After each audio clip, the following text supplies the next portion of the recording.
हाँ जी, सॉफ्टवेयर। देखिए, सबसे पहली चीज़ बात आती है सॉफ्टवेयर की, बात आती है कि सॉफ्टवेयर क्या होता है, सॉफ्टवेयर कहते किसे हैं। ठीक है, सॉफ्टवेयर बहुत आप लोगों ने सुना होगा नाम सॉफ्टवेयर का। मोबाइल चलाते हैं तो लोग कहते हैं सॉफ्टवेयर इंस्टॉल कर लो, ये सॉफ्टवेयर इंस्टॉल कर लो, फेसबुक का इंस्टॉल कर लो, आपका व्हाट्सअप इंस्टॉल कर लो, आप हेलो इंस्टॉल कर लो, बहुत सारे ट्विटर हैं, इंस्टाग्राम के होते हैं, गेम के तमाम सॉफ्टवेयर होते हैं, तमाम सॉफ्टवेयर होते हैं जो हम सबके मुंह से सुना होगा। लोग कहते हैं सॉफ्टवेयर इंस्टॉल कर लो, सॉफ्टवेयर इंस्टॉल करो, लेकिन ये वास्तव में होता क्या है जिसको हम लोग सॉफ्टवेयर सॉफ्टवेयर नाम देते हैं। तो सबसे पहले देखिए, कंप्यूटर को जब हम कोई काम करते हैं तो कंप्यूटर पर काम करने के दो तरीके होते हैं। एक दो तरीके क्या होते हैं, अभी हम लोग स्टार्टिंग में पढ़े थे, एक सॉफ्टवेयर होता है और एक हार्डवेयर होता है। तो हार्डवेयर क्या होता है, हार्डवेयर जो हमारे पार्ट होते हैं, जो एक फिजिकल पार्ट होते हैं, जो हमें जिसको हम देख सकते हैं, जिस पर अगर कोई रिपेयर कर सकते हैं, बना सकते हैं, लेकिन प्रोग्राम।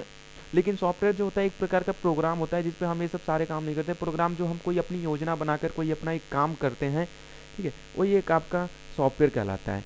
तो और एक दूसरे सॉफ्टवेयर और हार्डवेयर एक दोनों एक दूसरे के पूरक होते हैं, यानी सॉफ्टवेयर जो है हार्डवेयर के बिना नहीं काम कर सकता, हार्डवेयर सॉफ्टवेयर के बिना काम नहीं कर सकता, दोनों को एक दूसरे के समान काम करना होता है।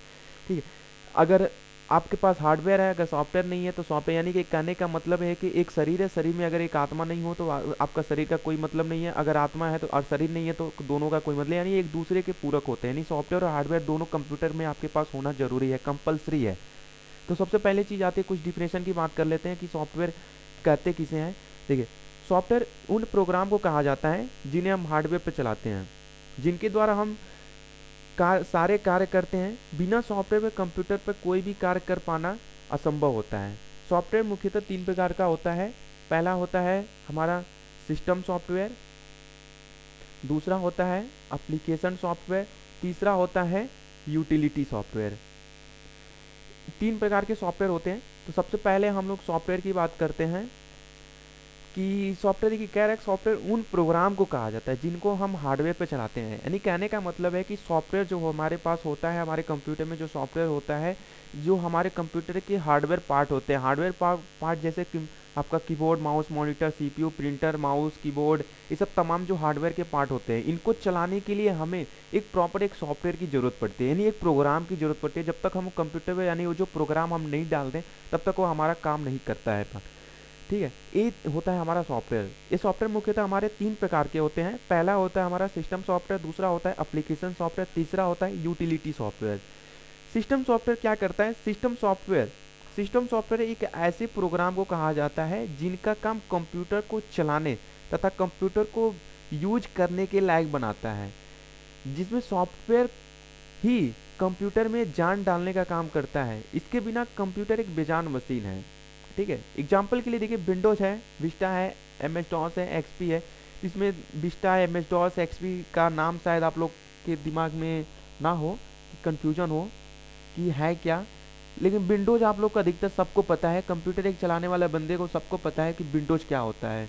लाइक जैसे आप लोग अभी विंडोज 7, 10 चला रहे हैं, आप लोग 8 चला रहे हैं, ये सब जो विंडोज आप चला रहे हैं, यानी कि ये सब क्या है, सब सिस्टम सॉफ्टवेयर। सिस्टम सॉफ्टवेयर को हम ऑपरेटिंग सिस्टम के नाम से भी जानते हैं। सिस्टम सॉफ्टवेयर क्या करता है, सिस्टम सॉफ्टवेयर ये हमारे जो कंप्यूटर के पार्ट होते हैं, कंप्यूटर जो होता है हमारे कंप्यूटर को चलाने का काम करता है सिस्टम सॉफ्टवेयर। सिस्टम सॉफ्टवेयर के द्वारा ही हम हमारे कंप्यूटर जो होते हैं, सीपीयू, माउस, कीबोर्ड, मॉनिटर, इसके सारे को हम सिस्टम जो हमारे चलाने का काम करता है, ये हमारे सिस्टम सॉफ्टवेयर ही चलाने का काम करता है। और यह एक ऑपरेटिंग सिस्टम का भाग होता है, यानी ऑपरेटिंग सिस्टम का क्या है भाग, यानी कि चलाने के लायक बनाने के काम करता है। ठीक है, और ये आपका जो मुख्य रूप से जो माइक्रोसॉफ्ट के द्वारा बनाया गया है, जो विंडोज, जो अभी आज के पूरे 90% पूरे वर्ल्ड में आपका विंडोज का ही यूज होता है, जिसको विंडोज 7, 8, 10 ये तमाम आपके सॉफ्टवेयर होते हैं। और यही सॉफ्टवेयर जैसे अभी लाइक अभी आपके कंप्यूटर में भी विंडोज 7 आपके सभी कंप्यूटर में पड़े हुए हैं, ये सब क्या है, माइक्रोसॉफ्ट के द्वारा बनाया गया। उसी तरीके से विस्टा होता है, मेस्टॉस होते हैं, लाइनेक्स होते हैं, यूनिक्स होते हैं, तमाम सॉफ्टवेयर होते हैं। ये सब आपके क्या है, ये सब सिस्टम सॉफ्टवेयर हैं। आपके मोबाइल की बात करते हैं तो मोबाइल में भी आपके बेटा होता है, आपका एंड्रॉयड है आपका। ठीक है, ये सब सारे चीज़ें जो होते हैं ये सब सिस्टम सॉफ्टवेयर होते हैं। अभी आपका जैसे मोबाइल, एंड्रॉयड मोबाइल आपका सभी के जवान पे होता है, लेकिन किसी को ये नहीं पता होता एंड्रॉयड है क्या। तो एंड्रॉयड क्या है, एंड्रॉयड ये आपके सभी सिस्टम सॉफ्टवेयर को चलाने का काम करता है, सिस्टम सॉफ्टवेयर है एंड्रॉयड। ठीक है, तो ये आप लोगों को समझ में आ गया कि सिस्टम सॉफ्टवेयर क्या होता है। दूसरी चीज़ आती है हमारे पास एप्लीकेशन सॉफ्टवेयर। एप्लीकेशन सॉफ्टवेयर क्या होता है, एप्लीकेशन सॉफ्टवेयर देखिए, एप्लीकेशन सॉफ्टवेयर उन प्रोग्राम को कहा जाता है जो हमारे किसी विशिष्ट कार्य के लिए लिखे जाते हैं तथा आवश्यकता के अनुसार विभिन्न विभिन्न यूज के लिए विभिन्न विभिन्न प्रकार के सॉफ्टवेयर आते हैं। ठीक है, एप्लीकेशन सॉफ्टवेयर क्या है? अभी हमने अपने कंप्यूटर में सिस्टम सॉफ्टवेयर चला दिया, लेकिन अभी हम अपने कंप्यूटर में सिस्टम सॉफ्टवेयर तो चला दिया, लेकिन अभी हम कोई काम नहीं कर सकते हैं उसमें। काम क्यों नहीं कर सकते? क्योंकि अभी हमने अपने keyboard, mouse, monitor, CPU, printer को चलाने के लिए हमने अभी सॉफ्टवेयर डाला है।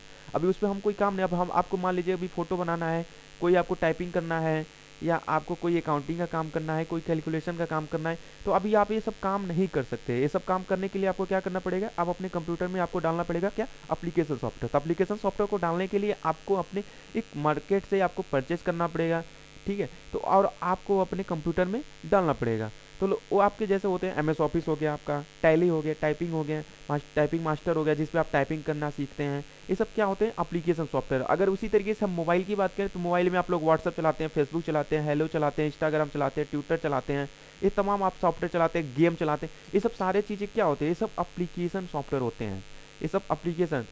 उसके बाद देखिए कुछ इसमें आपका बाय डिफ़ॉल्ट आपके एप्लीकेशन होते हैं, जैसे आपका गैलरी हो गया, इमेज हो गया, कैमरे हो गए, ये सब सारे कुछ प्रोग्राम आपके कंटेक्ट के हो गए, ये सब दिए होते हैं। ये सब क्या होते हैं? बाय डिफ़ॉल्ट रूप से पहले से मौजूद होते हैं। ठीक है, ये सब सारे चीज़ें, ये सब एप्लीकेशन सॉफ्टवेयर के अंतर्गत आता है। लास्ट आता है आपका यूटिलिटी सॉफ्टवेयर, जो इसकी काउंटडाउन नहीं होती है, यानी यूटिलिटी सॉफ्टवेयर का काउंटडाउन नहीं होता है, ये केवल हम समझने के लिए बात करते हैं यूटिलिटी सॉफ्टवेयर की।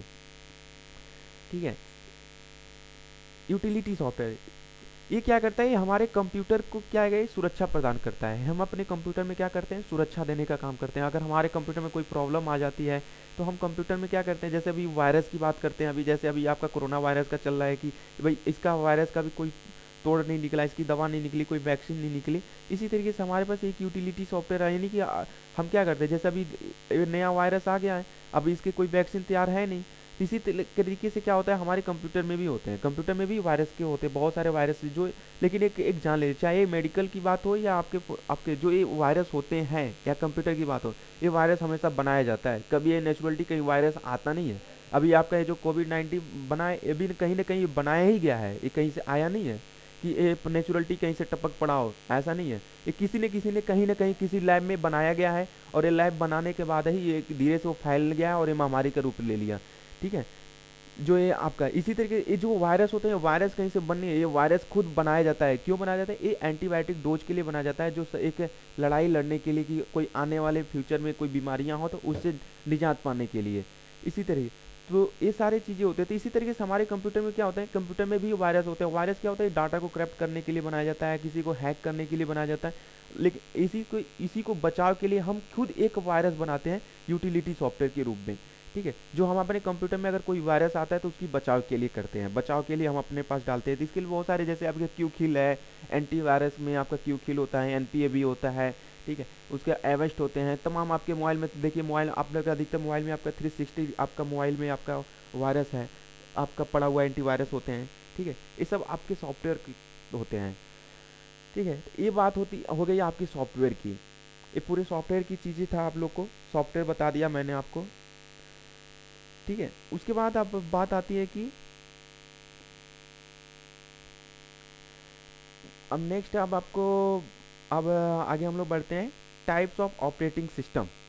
Types of operating system. Operating system की बात करने का मतलब ये हुआ कि जो हम लोग सिस्टम सॉफ्टवेयर है, ये सिस्टम सॉफ्टवेयर की प्रकार क्या है, सिस्टम सॉफ्टवेयर कितने प्रकार का होता है। सिस्टम सॉफ्टवेयर जिसको हम ऑपरेटिंग सिस्टम यानी ओएस के नाम से भी हम लोग जानते हैं। ऑपरेटिंग सिस्टम, अधिकतर लोग सिस्टम सॉफ्टवेयर के नाम से नहीं जानते, अधिकतर लोग ऑपरेटिंग सिस्टम ओएस के नाम से जहाँ शॉर्टकट में बोलते हैं कि भाई ओएस क्या है, ओएस क्या है, ओएस होता है क्या है। लेकिन ये ओएस क्या है? ये ऑपरेटिंग सिस्टम यानी सिस्टम सॉफ्टवेयर का ही मुख्य भाग होता है। और यह मुख्य रूप से जो होते हैं ये 3 प्रकार के होते हैं। पहला होता है सिंगल यूजर ऑपरेटिंग सिस्टम, दूसरा होता है मल्टी यूजर ऑपरेटिंग सिस्टम, और तीसरा होता है मल्टीटास्किंग ऑपरेटिंग सिस्टम। ये 3 प्रकार के हमारे पास होते हैं सॉफ्टवेयर जो ऑपरेटिंग सिस्टम। तो सबसे पहले चीज़ें हम आपको पहले यहाँ पे बता दें कि पहले हम लोग जो इसमें यूज करते हैं, क्योंकि तब भी सबसे पहले समझ में आएगा कि ऑपरेटिंग सिस्टम की जो बात हो रही है क्या। तो जो हम लोग यूज करते हैं अभी प्रेजेंट टाइम में, अगर हम लोग विंडोज यूज कर रहे हैं, विंडोज 7 या 10 यूज कर रहे हैं, 8 यूज कर रहे हैं, 3 यूज कर रहे हैं, ये तमाम जो विंडोज यूज कर रहे हैं, तो ये किस प्रकार का है, जो विंडोज एक किस प्रकार का सॉफ्टवेयर है, कौन सा ऑपरेटिंग सिस्टम होगा। तो यह जो ऑपरेटिंग सिस्टम है वो आपका क्या है, ये मल्टीटास्किंग ऑपरेटिंग सिस्टम है। ठीक है, ये क्या है, मल्टीटास्किंग ऑपरेटिंग सिस्टम। तो अभी हम लोग मल्टीटास्किंग ऑपरेटिंग सिस्टम की बात करने से पहले हम लोग सिंगल यूजर ऑपरेटिंग सिस्टम की बात करते हैं। देखिए, यह यूजर ऑपरेटिंग सिस्टम एक समय में एक से अधिक कंप्यूटर पर कार्य नहीं कर सकता है। इसमें प्रत्येक कंप्यूटर के लिए प्रत्येक ऑपरेटिंग सिस्टम की ज़रूरत पड़ती है, जैसे MS-DOS और विंडोज़ 95। ठीक है, तो ये क्या होता है हमारे कंप्यूटर में, जब हम अभी इसका एक एग्जांपल अगर लेके चला जाए तो अभी क्या, एक कमांड बेस पे होता है। ठीक है, और ये आपका एक समय में केवल हम एक ही काम कर सकते हैं और कोई काम नहीं कर सकते हैं। ठीक है, और ये केवल कमांड बेस पे काम होता है, ऐसा नहीं कि आप इसमें इमेज का काम कर लें, कुछ और ये सब काम इसमें नहीं कर सकते। केवल कमांड बेस पे आप प्रोग्राम और फाइल आपको क्रिएट कर सकते हैं। ठीक है, तो अब इसका यूज अब ना के बराबर है। हाँ, अगर आप कोई प्रोग्रामिंग करते हैं तो उसके लिए आप यूज़ कर सकते हैं, जैसे PHP हो गया, जावा हो गया, आपका C++ हो गए हैं। ठीक है, ये सब प्रोग्रामिंग के लिए यूज किया जाता है। डॉस भी आप, लेकिन बिना डॉस के आपका कोई ऑपरेटिंग सिस्टम काम नहीं करता है, ये भी एक सत्य है। ठीक है, multi user operating system. Multi user operating system क्या है कि आप एक समय में आपका एक से कई सारे एप्लीकेशन पे तो कार्य कर सकते हैं, लेकिन वो एक ही सिस्टम में रहता है और एक ही सिस्टम पे काम करता है। यानी कि अगर कहने का मतलब है कि अगर एक सिस्टम पे आप, सिस्टम आपका एक ही समय में आप एक ही काम को आपके कई एप्लीकेशन को आप रन करा सकते हैं एक ही समय में। ठीक है, तो इसका भी अब यूज नहीं हो रहा है। अब हमारे पास यूज क्या हो रहा है, अभी इन दोनों में हम आपका मल्टी यूजर और मल्टीटास्किंग में डिफरेंट अभी हम आपको दोनों में बता रहे हैं, अभी आप लोग को अच्छे से समझ में आएगा। ठीक है, तो अब मल्टीटास्किंग ऑपरेटिंग सिस्टम, इस ऑपरेटिंग सिस्टम पर हम एक समय में एक यूजर लॉगिन कर सकते हैं और एक साथ कई सारे कर सकते हैं। इस तरह के ऑपरेटिंग सिस्टम को हम सिंगल यूजर ऑपरेटिंग सिस्टम कहते हैं। तो सबसे पहली चीज़ आप देखिए, मोबाइल आप यूज करते हैं। ठीक है, आप मोबाइल की ही एग्जांपल लेके चलते हैं। मोबाइल आप लोग यूज करते हैं, तो मोबाइल यूज करते हैं कि अब क्या करते हैं, मोबाइल आप लोग यूज, पहले आपका कुछ दशक पहले अगर बात किया जाए, 2-4 साल पहले, तो आप लोग एक सादा फ़ोन यूज किया करते थे। घर पे भी सबके लगभग फ़ोन होता था, सादा फ़ोन होता था और वो फ़ोन यूज होता था। और आज के डेट में हम लोग आपका एंड्रॉयड फ़ोन यूज कर रहे हैं। तो दोनों में अंतर क्या होता था, आज के फ़ोन में देखिए हम एक समय में गाना भी सुन सकते थे, वीडियो भी देख सकते हैं, किसी को फ़ोन करना है तो हम फ़ोन भी कर सकते हैं, ये तमाम काम हम कर सकते हैं। यानी कि हम एक ही फ़ोन में एक ही समय में हम कई काम कर सकते थे। किसी को मैसेज करना होता था तभी भी हम एक काम, गेम खेलते हुए भी हम किसी को मैसेज भी कर सकते हैं। यानी इस तरीके का क्या है, ये मल्टीटास्किंग काम है। यानी कि हम मल्टी ग्रुप से, यानी कि कई सारे तरीके से हम काम कर रहे हैं, मल्टी टास्क पूरा कर रहे हैं, कई सारे टास्क को हम एक समय में पूरा कर रहे हैं। तो इस तरीके से जो ऑपरेटिंग सिस्टम होता है हमारा मल्टीटास्किंग ऑपरेटिंग सिस्टम होता है। मल्टी यूजर में क्या होता है, क्योंकि देखिए एक से मल्टी, हमारा फ़ोन तो है, कई लोग यूजर कर रहे हैं, लेकिन उस समय क्या होता था, फ़ोन आपका एक फ़ोन है। अब उस फ़ोन में अगर आपको किसी को फ़ोन करना है, किसी को कॉल करना है और आप उस समय गेम खेल रहे हैं, तो आपको उस समय एक ही काम कर सकते थे। ठीक है, यानी कहने का मतलब है कि आपको या गेम ही खेल लीजिए या किसी को आप फ़ोन ही कर लीजिए। तो हमें दोनों में से किसी एक को काम करना होता था, हम गेम को पहले बंद करते थे और हम फ़ोन करते थे, या फ़ोन करना है तो हमें गेम को बंद करना पड़ता था। ये आपका डिफरेंट होते थे। लेकिन आज के डेट के फ़ोन जो हैं हमारे पास, जो एंड्रॉयड फ़ोन है, तो ये सब सारे हमारे काम जो हैं नहीं होते, हम सारे काम एक साथ हम कर सकते हैं और इसी चीज़ को हम मल्टीटास्किंग ऑपरेटिंग सिस्टम बोलते हैं। ठीक है, क्लियर है।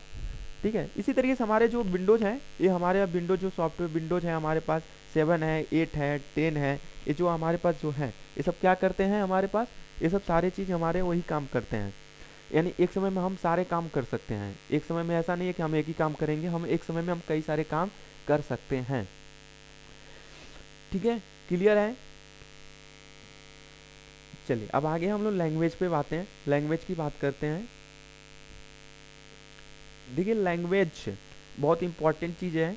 लैंग्वेज पे आते ही हम लोग के दिमाग में तुरंत भाषा की बात आ जाती है कि भाई ये जो भाषा है हम लोग की, जो भी हम लोग हिंदी, इंग्लिश, भोजपुरी, तमाम केरला, कन्नड़, उर्दू, संस्कृत, ये तमाम हम लोग जो बात बोलते हैं ये वही होगा। लेकिन ऐसा नहीं है। लैंग्वेज नाम दिया गया है ज़रूर कंप्यूटर के लिए, लेकिन ये ऐसा नहीं है कंप्यूटर के लिए, कंप्यूटर के लिए ऐसा नहीं है। तो अब बात करते हैं भाई लैंग्वेज तब क्या है। देखिए, लैंग्वेज क्या है, एक प्रकार का प्रोग्राम होता है। देखिए, कंप्यूटर जो है कि कंप्यूटर किसी प्रोग्राम को ही समझता है, वो किसी भाषा को नहीं समझता है। भाषा का कहने का मतलब है कि अब वो उर्दू या इंग्लिश अब नहीं समझता है, वो हिंदी नहीं समझता है, वो क्या समझता है, वो केवल आपका समझता क्या है, अपने प्रोग्राम को समझता है। तो प्रोग्राम को समझने के लिए हमें क्या करने की ज़रूरत पड़ती है, हमें कंप्यूटर में प्रोग्राम डालना पड़ता है। तो वो प्रोग्राम डालने के लिए हमें उसका नाम हमने क्या दे दिया, लैंग्वेज। ठीक है, उसका हमने लैंग्वेज दे दिया। तो ये हमारे पास जो लैंग्वेज है, ठीक है, वो लैंग्वेज हमारे पास क्या है, ये 3 प्रकार के हैं। कौन कौन से लैंग्वेज हैं, बाइनरी लैंग्वेज या मशीनी लैंग्वेज, यानी बाइनरी लैंग्वेज को ही हम मशीनी लैंग्वेज के नाम से जानते हैं। फिर दूसरा है असेंबली लैंग्वेज। तीसरा है हमारे पास आता है हाई लेवल प्रोग्रामिंग लैंग्वेज। तीसरा हमारे पास हाई लेवल प्रोग्रामिंग लैंग्वेज। इस तरीके से हमारे पास 3 प्रकार के लैंग्वेज होते हैं। ठीक है, तो 3 प्रकार के लैंग्वेज होते हैं। तो सबसे पहले अब हमारे पास ये समझना ज़रूरी है कि जो हम करंट में हम अपने कंप्यूटर या हमारे मोबाइल में जो यूज होता है वो कौन सा लैंग्वेज यूज होता है, यानी कौन सा प्रोग्राम यूज होता है जो कंप्यूटर समझता है। तो वह जो समझता है वो कौन सा लैंग्वेज समझता है, HLL, यानी कि हाई लेवल लैंग्वेज, HLL को समझता है, हाई लेवल लैंग्वेज को समझता है। ठीक है, तो अब एक एक करके अभी हम लोग बात करेंगे। सबसे पहले हम लोग बाइनरी लैंग्वेज को समझते हैं। ठीक है, बाइनरी लैंग्वेज जो है हमारे पास, बाइनरी लैंग्वेज या मशीनी लैंग्वेज, ठीक है, वह लैंग्वेज जो कंप्यूटर के द्वारा सीधे सीधे समझा जाता है उसे बाइनरी लैंग्वेज कहते हैं या मशीनी लैंग्वेज कहते हैं। इस लैंग्वेज को समझने के लिए कंप्यूटर को किसी भी, देखिए स्पेलिंग मिस्टेक है, ये ट्रांसलेटर है, ट्रांसलेटर प्रोग्राम की आवश्यकता नहीं होती है।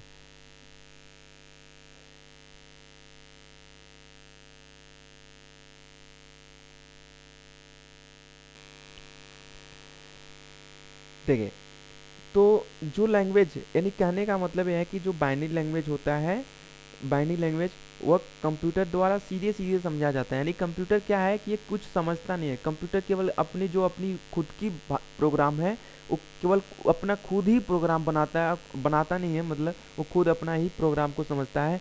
ठीक है, उसे कुछ और प्रोग्राम को समझने की ज़रूरत नहीं होती है।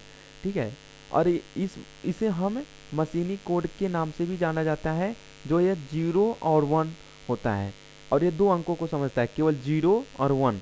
ये क्या होता है, ये बाइनरी लैंग्वेज होता है। इसी को हम मशीनी कोड के नाम से जानते हैं या मशीनी लैंग्वेज के नाम से जानते हैं।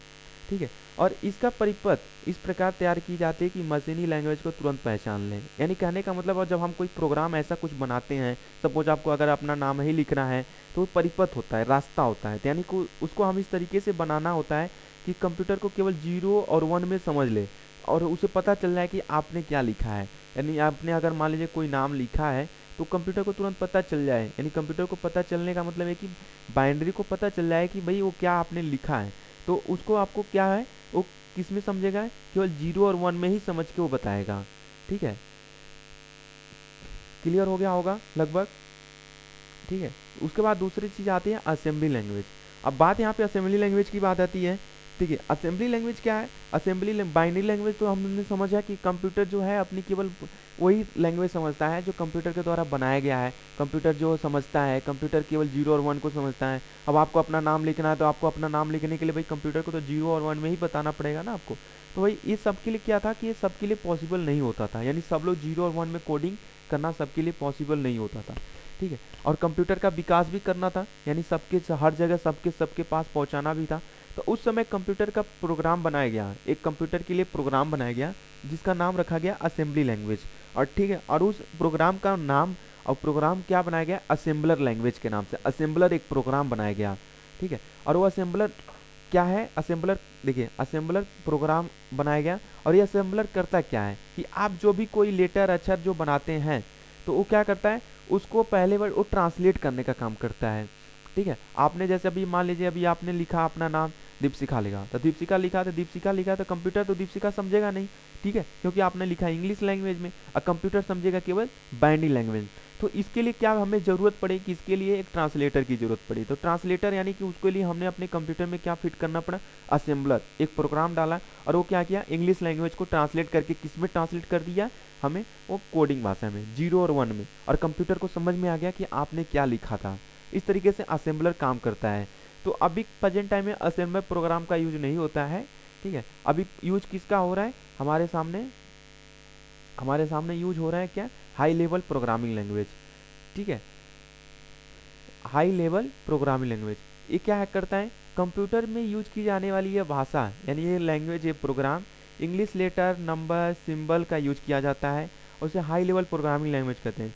इस भाषा में असेंबलर के साथ अनुवादक के रूप में कंपाइलर और इंटरप्रीटर, अब कई लोग अधिकतर कंफ्यूज हो गए होंगे कि कंपाइलर और इंटरप्रीटर क्या होता है। तो इस ये देखिए, ये क्या है, कंपाइलर और इंटरप्रीटर एक प्रोग्राम होता है जो ऑलरेडी हमारे विंडोज हमारे कंप्यूटर के सॉफ्टवेयर में इंस्टॉल कर दिए जाते हैं और हमारे वो अनुवादक के रूप में काम करने लगता है। जैसा भी असेंबलर हमने प्रोग्राम डालना पड़ता था हमें सेकेंड लैंग्वेज में, तो और हमें इसमें क्या है, उसी असेंबलर के लैंग्वेज की जगह पे हमें कंपाइलर और इंटरप्रीटर का प्रयोग करने यूज होने लगा। और जिसे हमें अगर कोई भी हमें लैंग्वेज लिखना है पढ़ना है और कंप्यूटर क्या करता था, उसमें हमें ट्रांसलेट करने की ज़रूरत नहीं पड़ती थी और वो कंप्यूटर खुद आसानी से समझ जाता था।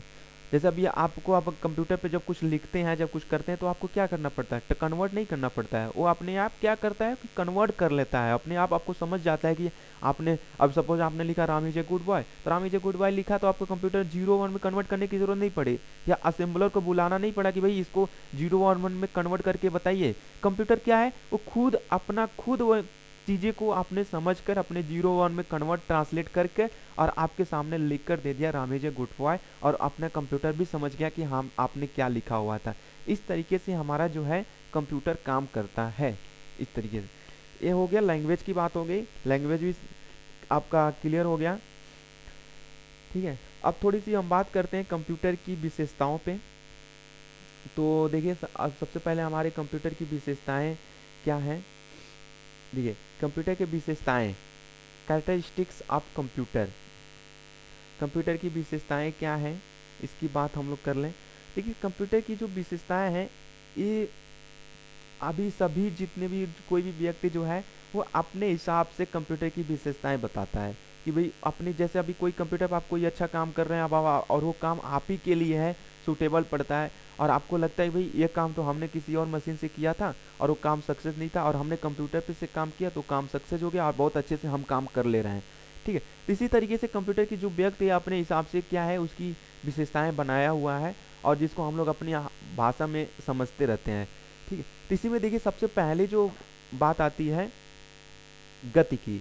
गति यानी स्पीड, स्पीड क्या होती है।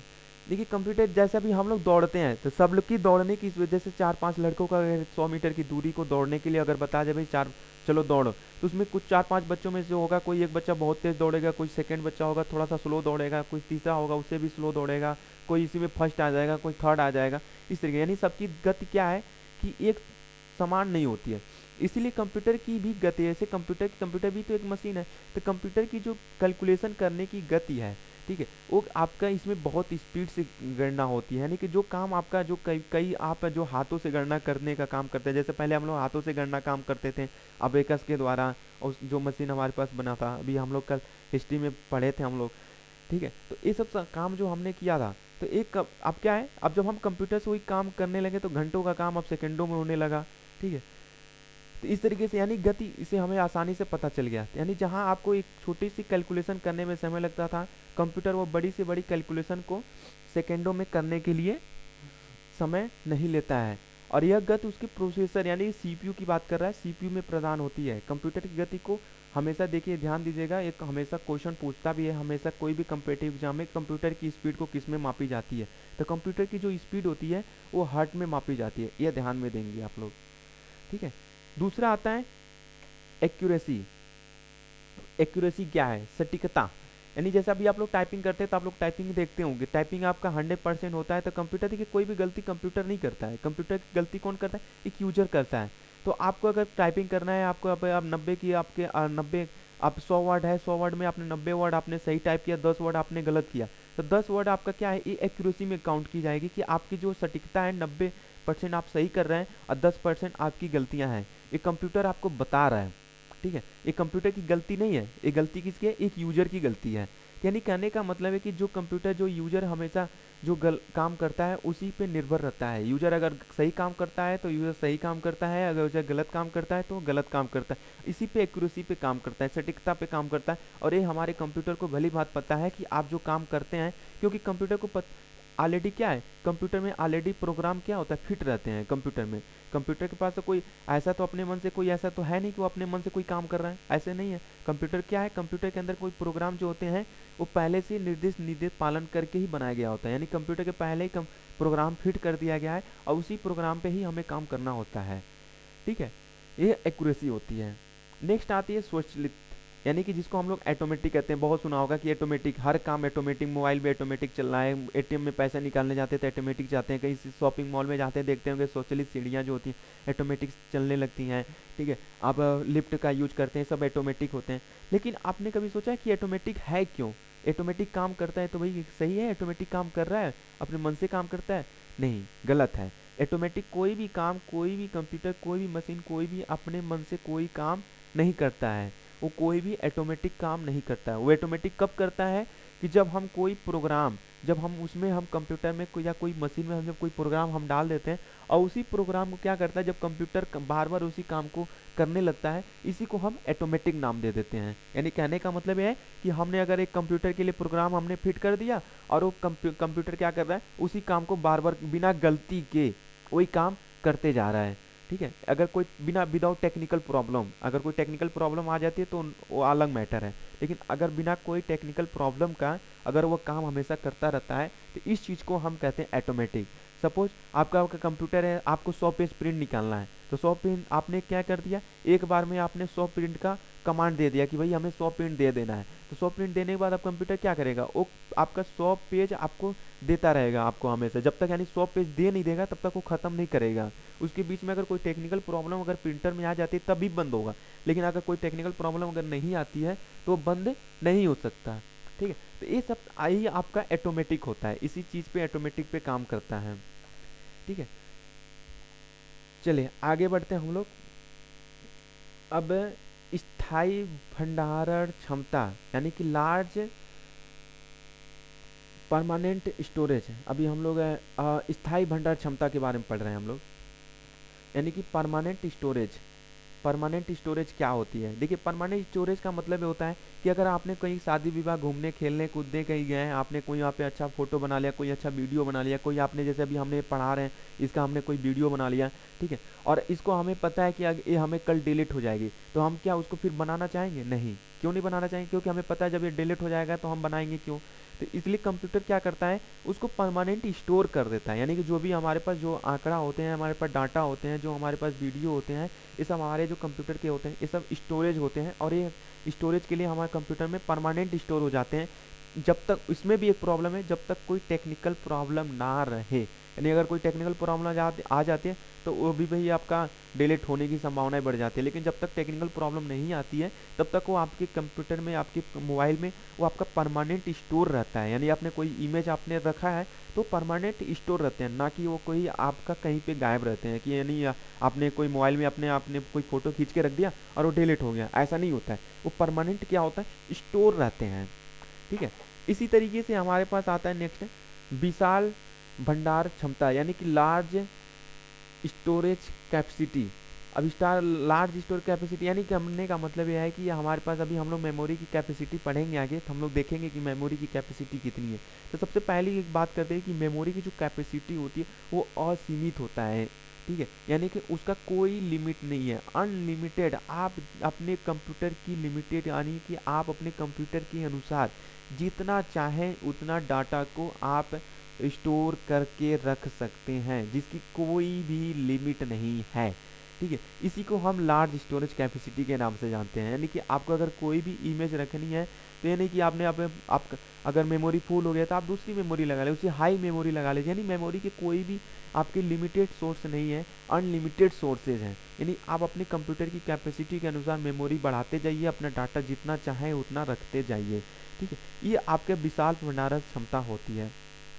नेक्स्ट होता है कि भंडारित सूचना को तीव्र गति से प्राप्त करना, यानी कि फास्ट रिट्राइवल, ठीक है। यानी कहने का मतलब है कि आप अगर कोई भी, पहले देखिए जैसे अभी कोई काम होता था, पहले आप के हम जब पहले फाइलों में, रजिस्टरों में जब मेंटेन करते थे अपना कोई भी डाटा को स्टोर करके लिख कर कोई डाटा रखते थे, और जब हमें साल 2 साल 4 साल के बाद जब ज़रूरत पड़ती तो हम सभी फाइलों को लगते थे ढूंढने, ठीक है, जिसमें बहुत सारे टाइम लग जाते थे, ठीक है। लेकिन आज के डेट में ऐसा नहीं है, आप अपने कंप्यूटर में सारे डाटा को फिट किया, चाहे 2 साल का डाटा हो, 4 साल का डाटा हो, 10 साल का डाटा हो, और आप अपना नाम, अपना एक कोड, अपना एक निर्धारित कर दिए, और जैसे वो आप डालते हैं वो तुरंत आपके सामने हो जाता है, ठीक है। सपोज जैसे अभी क्या है कि जैसे अभी आपके हाई स्कूल इंटर की मार्कशीट है, हाई स्कूल इंटर की मार्कशीट अगर आपके पास गायब भी हो गई, तभी आप नेट से जब चाहे तब आप उसको प्राप्त कर सकते हैं। अपना रोल नंबर डाला आपने और आपने क्या किया, उसको तुरंत पा लिया। लेकिन अगर एक कुछ दशक पहले जब ये ऑनलाइन सिस्टम नहीं था, ये हमारे पास डाटा नहीं होते थे, तो उनके पास क्या होता, एक पेपर दे दिया जाता था, वो पेपर अगर फट गए, पुराना हो गया, कहीं गायब हो गया,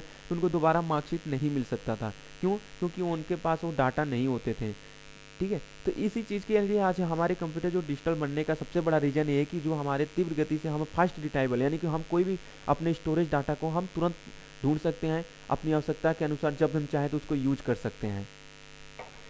उसके बाद देखिए, जल्दी निर्णय लेने की क्षमता, ये बहुत इंपॉर्टेंट है। जल्दी निर्णय लेने की क्षमता, जल्दी निर्णय लेने की क्षमता का मतलब ये है कि अगर आपको मान लीजिए कोई कैलकुलेशन करने के लिए अगर आपको दिया जाए, भैया चलो आप चार चार कैलकुलेशन करो, 4+4 कितना होता है, 4+4 कितना होता है, ठीक है। तो आप एक बार ज़रूर सोचेंगे, क्योंकि आप इंसानी बुद्धि है, आप एक बार ज़रूर सोचेंगे कि भाई ये चलो क्या है, छोड़ो यार, नहीं जोड़ेंगे, ये करेंगे, मतलब तमाम बहानेबाजी इंसान लगाता है। लेकिन कंप्यूटर ऐसा काम नहीं करता है। कंप्यूटर किसी भी परिस्थिति हो, कैसा भी परिस्थिति हो, ठीक है, अगर वो काम कर रहा है, टेक्निकल प्रॉब्लम नहीं है, सही है, तो आप जैसे 4x4, ठीक है, आप किए, वो आपके सामने तुरंत आपका आंसर आपके सामने कुछ सेकेंडों में ही आपको आंसर दे देगा, ठीक है। इस तरीके से हमारा कंप्यूटर काम करता है, ठीक है।